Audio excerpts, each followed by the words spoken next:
কক্সবাজারের মহেশখালী থানার ভারপ্রাপ্ত পুলিশ কর্মকর্তা ওসি মঞ্জুরুল হককে ল্যাংটগর এলাকা থেকে বের করার হুমকি দিয়েছেন। অভিযোগ উঠেছে জেলা বিএনপির সদস্য ও মহেশখালী পৌর বিএনপির সাবেক আহ্বায়ক আক্তার হোসেনের বিরুদ্ধে।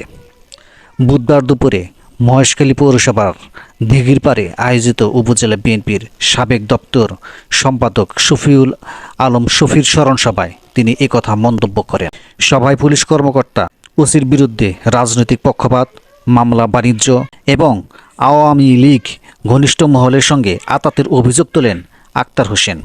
তিনি প্রকাশ্যে বলেন, ওসি সাহেব, আপনার দোকান বন্ধ করেন, ল্যাংটা করে মহেশখালী থেকে পাঠিয়ে দেওয়া হবে। ওসি সাহেব, দোকান বন্ধ করেন, আপনার ল্যাংটা করে মহেশখালীতে পাঠিয়ে দেওয়া হবে। মহেশখালীর মানুষের জন্য করবেন না। আবু বকর চেয়ারম্যান ভদ্রলোক, তাই বলে সবাই ভদ্র সেটা মনে করা হবে। ফাজলামি অনেক শুনছি, অভিযোগ অনেক পাইছি। আপনার দোকান বন্ধ করেন। ওসি সাহেবের সেম্পার একটা দোকান হয়ে গেছে। এখন যে টাকা বেশি দেবে মামলা তো আপনার নেবে।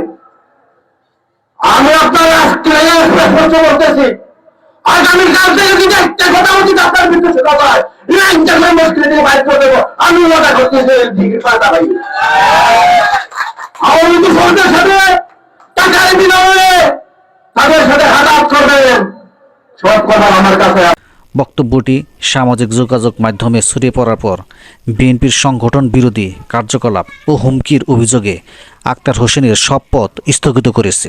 বুধবার দলের সিনিয়র যুগ্ম মহাসচিব রুহুল কবির রিজভির স্বাক্ষরিত এক বিজ্ঞপ্তিতে বলা হয়, মহেশখালী থানার ওসিকে অশোভন গালাগাল ও হুমকি এবং সংগঠন বিরোধী কর্মকাণ্ডের কারণে কক্সবাজার জেলা বিএনপির সদস্য ও মহেশখালী পৌর বিএনপির সাবেক আহ্বায়ক আক্তার হোসেনকে তার প্রাথমিক সদস্যপদ সহ সব পর্যায়ের পদ পরবর্তী নির্দেশ না দেওয়া পর্যন্ত স্থগিত করা হয়েছে।